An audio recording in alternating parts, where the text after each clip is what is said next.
नमस्कार, बहुत स्वागत आपका। आप देख रहे हैं द न्यूज, आपके साथ में सृष्टि मिश्रा। संदेश खाली, पश्चिम बंगाल, ममता बनर्जी, अवैध हथियार और यहां पर उनके गुर्गे, ये लगातार यहां बता दें आपको मामले ऐसे सामने आ रहे हैं। नया मामला सामने आया है। संदेश खाली में सीबीआई की टीम और एनएसजी की टीम यानी कि नेशनल सिक्योरिटी गार्ड की टीम पहुंचती है। शेख शाहजहां का करीबी गुंडा अबू तालेब के घर से, उनके ठिकानों के घर से अवैध विदेशी हथियार मिलते हैं। इस पर सीबीआई की रेड पड़ती है तो ममता बनर्जी बौखला गई हैं। ममता बनर्जी सीबीआई की रेड के विरोध में निर्वाचन आयोग पहुंच गई है, इलेक्शन कमीशन पहुंच गई और कह रही हैं विदाउट एनी नोटिस सीबीआई और एनएसजी की टीम यहां आई है। केवल और केवल चुनाव के दौरान ये हो रहा है। चुनाव के दौरान, वोटिंग के दौरान ऐसी जांच पड़ताल, ऐसी रेड सोची समझी साजिश है। ये पश्चिम बंगाल में टीएमसी की छवि खराब करने के लिए की जा रही है और ये बीजेपी सरकार करा रही है। आपको मैं बताऊंगी कि शेख शाहजहां, संदेश खाली का गुंडा, महिलाओं के रेप का मुख्य आरोपी और जो बंद है जेल में, जिसको प्रधानमंत्री ने कह दिया कि अब वो बंद ही रहेगा। आपने देखा होगा पश्चिम बंगाल प्रधानमंत्री पहुंचे थे, उन्होंने खूब आरोप लगाए और कहा संदेश खाली की महिलाओं के साथ मैं हूं और कहा था कि न्याय मिलेगा और संदेश खाली का गुंडा बंद रहेगा। अभी आपको बता दें उसी गुंडे के करीबी अबू तालेब के घर से क्या क्या मिला, जरा सुन लीजिए दर्शकों। एक पिस्टल, विदेशी भारतीय रिवॉल्वर, पुलिस रिवॉल्वर, देसी पिस्टल, 120 mm की 9 गोलियां, 45 कैलिबर की 50 कारतूस और 348 गोलियां मिली हैं और 32 बोर के 8 कारतूस बरामद हुए हैं। 8 कारतूस बरामद हुए हैं और इन्हीं आरोपों के मद्देनजर टीएमसी चुनाव आयोग पहुंची है। ममता बनर्जी का बड़ा बयान सामने आया है। ममता बनर्जी ने कहा कि ये सोची समझी साजिश है राज्य में हमारी छवि खराब करने के लिए और ये इशारा करती है कि लोकसभा चुनाव प्रभावित करने के लिए हो रहा है। अग्निमित्रा पॉल, बीजेपी के नेता, उन्होंने कहा ममता बनर्जी ने यही काम कर रखा है और ये विदेशी हथियार मिलना ये सोची समझी बात है। ये केवल राज्य में अराजकता फैलाने के लिए ममता बनर्जी ने अपने गुंडों को पाल रखा है। आज एनएसजी को आके संदेश खाली का, शेख शाहजहां का गुंडा लोगों का घर से आरडीएक्स, मॉडर्न राइफल, मॉडर्न पिस्तौल, आर्म्स, एम्युनिशन, इसको उद्धार करना पड़ा। ममता बनर्जी, आप तो पुलिस मंत्री है, आपका पुलिस क्या कर रहा था? सो रहा था क्या? आज पता चला कि आज किस लिए ईडी और सीबीआई को संदेश खाली में घुसने नहीं दे रहे थे। अब क्या सोच रहे थे? ये सब जो आर्म्स एंड एम्युनिशन है, इसको इस्तेमाल करके आप सारे बंगाल में टेरर के करेंगे और इन लोग को काम पे लगा के आप वोट करवाएंगे।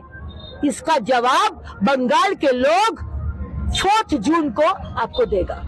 ममता बनर्जी की इस्तीफे की मांग शुभेंदु अधिकारी तेज कर रहे, कह रहे हैं तुरंत त्याग पत्र दीजिए।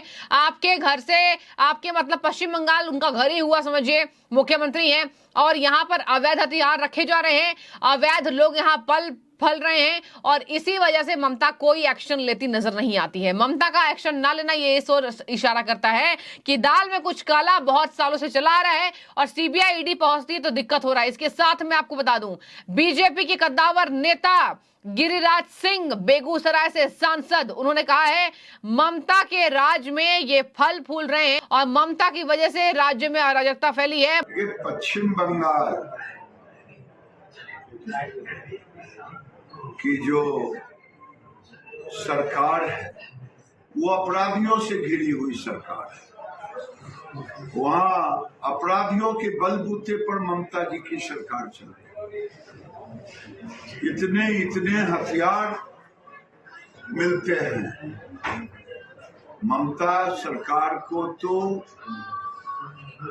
एक तरह से वहां राष्ट्रपति शासन लगा देनी चाहिए, जिस ढंग का कारनामा वो कर रहे हैं। और ममता बनर्जी लोकतंत्र का गला घोंट रही है और एक खास वर्ग को, मुसलमानों को तरजीह दे रही है।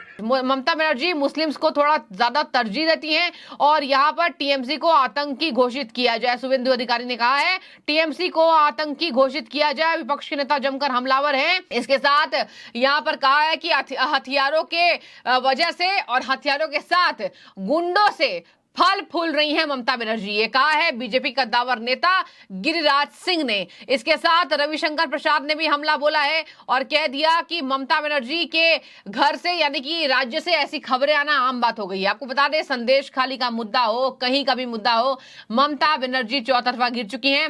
ये कौन सी नई बात है, सब जनता के सामने आ रहा है, पूरा उसको बम स्क्वाड निकाल रहा है।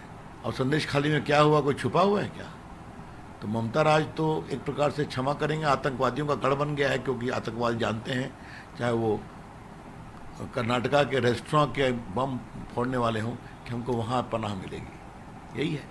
ममता बनर्जी बता दें आपको, यहाँ पर पश्चिम बंगाल में जो हाई कोर्ट में टिप्पणी आई उसके खिलाफ वो निर्वाचन आयोग पहुंची हैं कि ये जो हो रहा है राज्य में वो गलत हो रहा है। और कोलकाता हाई कोर्ट के आदेश को इन्होंने टिप्पणी दी है, चुनौती दी है, जिस पर 29 अप्रैल को सुनवाई होनी है। तो ये मामला सुप्रीम कोर्ट पहुंच गया है। देखने वाली बात इसमें यह हो जाती है कि ममता बनर्जी के इस राज का पर्दाफाश हो रहा है। अबू तालेब के ठिकानों से अवैध हथियार मिल रहे हैं और सीबीआई की शिकायत कर रही है ममता बनर्जी। तो कितना बस्ती है या उनके इस्तीफे की मांग तेज हो रही है? कि आपको भी लगता है कि ममता बनर्जी को तुरंत त्यागपत्र देना चाहिए? पश्चिम बंगाल की स्थिति इन्होंने धराशायी कर दी है, जरूर कमेंट कीजिएगा। और पश्चिम बंगाल में प्रधानमंत्री भी पहुंचे थे और उन्होंने महिलाओं को न्याय दिलाने का आश्वासन दिलाया। आज जेल में इनका नेता बंद है और आगे भी जांच चल रही है सुप्रीम कोर्ट के आदेश पर। देखने वाली बात होगी क्या फैसला आता है। फिलहाल बने रहिए, जो भी आपकी राय हो जरूर रखिए। शुक्रिया। संदेश में जमीन हड़पना और अर्सन को लेकर हाईकोर्ट जो सीबीआई तदंत का दावी किया था, जिसके अगेंस्ट सुप्रीम कोर्ट जा रहा है वेस्ट बंगाल गवर्नमेंट। आज जितना भी दुर्नीति लोग है, जितना चोर चिटिंगबाज लोग है, जितना टेररिस्ट लोग है, आज सबके बगल में सबका सपोर्ट में है ममता मई माँ, ममता बनर्जी। आज हम लोग शर्मिंदा है कि आज पश्चिम बंगाल एक टेररिस्ट पैदा करते हैं और 2 माइग्रेंट लेबरर पैदा करते हैं। सारा भारत में जो जंगी एक्टिविटी हो रहे, सब जंगी लोग बोल रहे हैं कि आज हम लोग पश्चिम बंगाल से आए हैं। हमारे एलओपी ने सच बात बोला है कि टीएमसी पार्टी को बैन किया जाए, जैसे सिमी, जैसे पीएफआई, जैसे हिजबुल मुजाहिदीन, जैसे आईसिस को बैन किया है, वैसा ही टीएमसी एक मिलिटेंट ऑर्गेनाइजेशन है जो टेररिज्म को बढ़ावा देता है, टेररिस्ट को आश्रय देता है, उनको बैन किया जाए। उनको बोलिए जो मेंटल अस्पताल है रांची में, उसमें जाए और उनका दिमागी संतुलन खत्म हो गया है, वो इलाज करवाए। शायद इसका इतना गर्मी में और 3.5 बरस जो जेल में रहे, चिल्लाते रहे, तब ममता बनर्जी का विरोध में उनका दिमागी संतुलन पूरा इधर उधर हो गया। प्रधानमंत्री के आंखों से आंसू बहेंगे, राहुल गांधी ने बोला है वोट के बाद। किसका आंसू बहेगा वो तो 4 जून तक, थोड़ा पप्पू जी आप थोड़ा वेट कर लीजिए। इस बार 400 पार, 400 की ऊपर सीट लेकर माननीय प्रधानमंत्री नरेंद्र मोदी जी तृतीय बार 3rd टाइम प्रधानमंत्री बनेंगे। और आप लोग, आपका ही दोस्त ममता बनर्जी बोल रहे सारा भारत में आपको 40 सीट भी नहीं मिलेगा। तो पप्पू जी थोड़ा अपना पार्टी का ध्यान दीजिए, डायलॉग बोलना थोड़ा कम करिए। यूनियन मिनिस्टर गिरिराज सिंह बोला है कि अगर कांग्रेस को लगता है कि मुसलमान का सारा वोट कांग्रेस को दिया जाएगा, फिर मुसलमान के लिए कोई टिकट क्यों नहीं? टिकट नहीं। आज कांग्रेस जो तुष्टीकरण का राजनीति करते हैं वो हम लोग सबको मालूम है। और कांग्रेस का ही जैसा है टीएमसी, उन लोग मुसलमान संप्रदाय का कोई डेवलपमेंट नहीं करते, लेकिन उन लोग को व्यवहार करके तुष्टीकरण का राजनीति करते। आज ठीक बात बोले गिरिराज सिंह जी कि इतना प्यार बोलते हैं। आज भारत के संपत्ति के ऊपर पहला अधिकार मुसलमान का है, लेकिन कांग्रेस पार्टी से मुसलमान लोगों को टिकट क्यों नहीं दिए? जवाब दीजिए पप्पू जी।